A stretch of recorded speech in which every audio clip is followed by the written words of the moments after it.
የመጨረሻው ደብዳቤ ክፍል 1።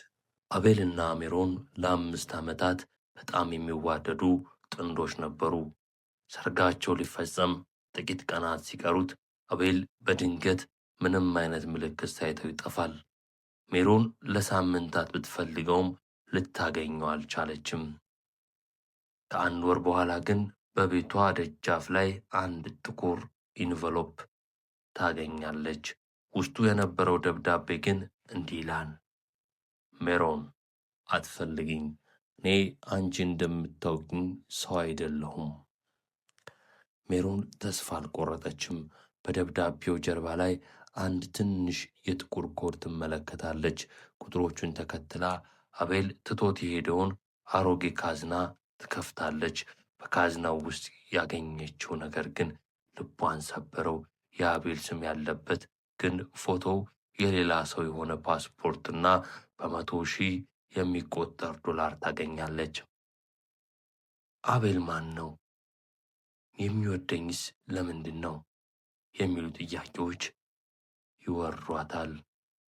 ሜሮን በድብቅ ክትትል ታደርጋለች። በመጨረሻም አቤልን በአንድ ገጠራማ ቦታ ታገኘዋለች። ነገር ግን አቤል ብቻውን አልነበረም። ከማይታወቁ ሰዎች ጋር ሆኖ ትልቅ የንግድ ድርድር እያደረገ ነበር። ሜሮን ስትቀርበው አቤል ደነገጠ፣ ግን አላቀፋትም። ይልቁንም እዚህ ምን ታደርጊያለሽ? ሕይወትሽን አደጋ ላይ ጣልሽው ብሎ ጮህባት። እውነቱ ወጣ። አቤል ድሮ በስህተት ውስጥ የገባበት የወንጀል ቡድን ነበር። ከቡድኑ ለመውጣት ፈልጎ ነበር። ነገር ግን ቡድኑ ሜሮንን ካልገደልናት አንለቅም ብሎ አስፈራርቶት ነበር። አቤል የጠፋው እሷን ለማዳን ሲል ራሱን አሰልፎ ለመስጠት ነበር። ሜሮን የምትወደው ሰው እሷን ለመጠበቅ ሲል በጠላትነት እንደተፈረጀ ተረዳች። ፖሊሶች ቦታውን ከበቡት። ተኩስ ተከፈተ። አቤል ሜሮንን ለመከላከል ሲል ጥይት ተመታ። ሜሮን እየጮኸች ወደ እሱ ስትሮጥ አቤል በጆሮዋ ጠጋ ብሎ እንዲህ አላት፣ ካዝናው ውስጥ ሌላ ሚስጥር አለ።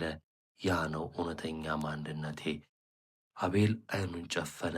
ሜሮን ወደ ካዝናው ተመልሳ ስትከፍተው ግን ያገኘችው ነገር ከመጀመሪያው የበለጠ የሚያስደነግጥ ነበር። ላይክ፣ ፎሎው እና ሼር ማድረግ እንዳይረሳ።